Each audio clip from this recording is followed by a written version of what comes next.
Bonjour et bienvenue dans cette vidéo, je suis Cécile de cecilieboost.fr. Donc là je suis dans ma voiture et je profite de ce petit temps de trajet, j'ai un petit peu de temps devant moi pour filmer cette troisième vidéo de la série Nul en dessin.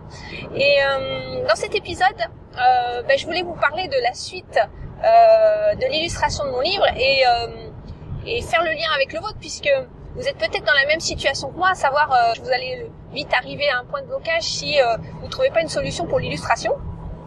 Et donc si vous n'avez pas regardé la vidéo précédente où j'expliquais le produit que j'ai utilisé pour essayer de débloquer cette situation, mais n'hésitez pas à la visionner. Donc j'ai un petit peu évolué dans mon projet et je voulais le partager avec vous parce que ça peut vous aider aussi à avancer dans le vôtre.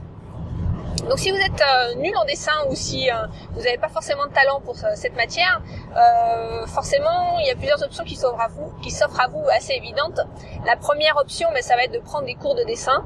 Donc voilà, alors il faut de la motivation, il faut de l'envie, il faut que ça vous fasse surtout plaisir et ça va prendre du temps. Donc en prenant des cours, il n'y a pas de raison que vous n'arriviez pas à avancer dans cette partie illustration. La seconde option, c'est d'essayer de trouver quelqu'un forcément pour vous aider. Et c'est un peu l'option que j'ai choisie. Alors vous allez me dire quel rapport avec ta vidéo précédente où tu nous expliquais que la pâte à modeler t'aidait à dessiner. Alors le rapport, c'est simplement que j'ai un petit peu évolué dans ma façon de penser. Parce que je me suis effectivement mise à la pâte à modeler et je me suis découvert une véritable passion pour ce produit, puisque je m'éclate vraiment à l'utiliser, et à tel point que j'ai décidé de continuer à l'utiliser pour illustrer mon livre. Mais ça ne suffisait pas, puisque la pâte à modeler me sert pour faire mes personnages, mais j'avais besoin de quelqu'un qui ait du talent pour avancer sur la partie dessin, puisque cette partie-là, pour moi, c'était très laborieux, et à vrai dire, j'avais pas vraiment envie, j'étais pas motivée. À chaque fois que je m'y mettais, c'était tellement laborieux qu'il fallait que je trouve une solution. Alors, j'aurais pu effectivement commencer à prendre des cours, mais j'avais ni l'envie ni le temps, et en tout cas, j'avais pas envie de consacrer du temps à ça. J'avais d'autres choses qui me tenaient plus à cœur et qui me motivaient plus.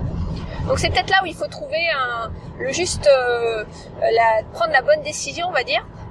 Si vous-même vous êtes bloqué, que vous n'arrivez pas à avancer et que vous êtes quelque part dans une impasse comme je l'ai été, il faut trouver une solution. Donc comment trouver quelqu'un pour vous aider sur le dessin? Là encore, il y a plusieurs options. Soit vous avez un peu de moyens et vous avez un peu d'argent à investir pour vous faire aider de quelqu'un, d'un illustrateur professionnel, ou même un amateur, mais qui va se consacrer à fond sur ce projet-là. Et dans ce cas-là, vous avez votre solution.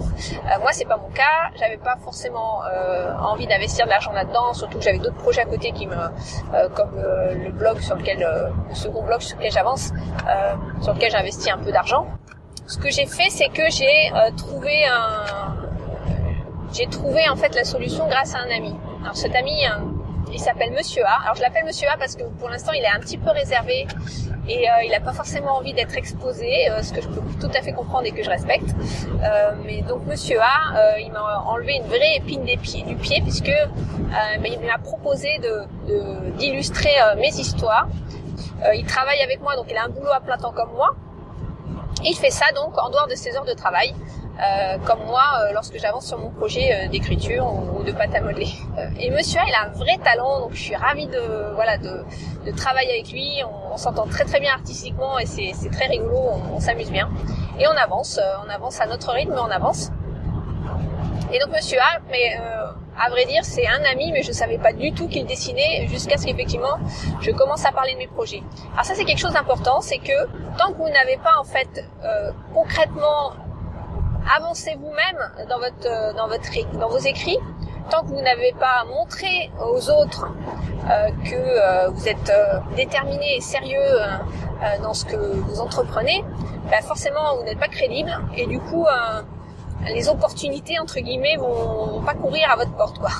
Donc la première chose à faire, c'est déjà d'agir vous-même et de montrer de prouver quelque part, et vous le prouvez également à vous-même en faisant les premières actions, que vous êtes sérieux et que vous allez avancer dans ce projet.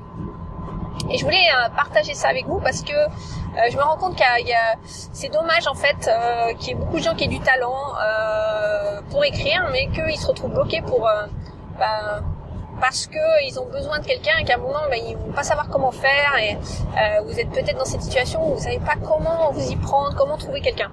Et le meilleur moyen en fait de chercher quelqu'un, c'est peut-être déjà de déclencher les choses par vous-même. Donc moi je l'ai fait en créant un blog sur le sujet, mais il y a d'autres façons, peut-être de montrer vos écrits à des gens, de commencer à en parler, d'envoyer des mails, d'essayer de communiquer là-dessus et de montrer vraiment que vous êtes ce projet vous tient à cœur. Et c'est la meilleure façon en fait de déclencher des choses. Et c'est un peu ce qui s'est passé avec Monsieur A. Monsieur A, c'est le mari d'une amie, donc qui est devenu depuis évidemment un ami et qui a un talent pour le dessin. Il est passionné par ça depuis des années. Il a toujours dessiné dans son coin entre guillemets, mais il n'a jamais vraiment dessiné pour le public. Et aujourd'hui, je suis ravie de lui donner cette opportunité par ce projet. Et lui, je suis ravie qu'il soit avec moi aussi parce que franchement, il a un bon coup de crayon et c'est génial. Donc, si vous cherchez quelqu'un pour illustrer vos histoires, peut-être que vous avez quelqu'un comme ça dans votre entourage et que vous l'ignorez.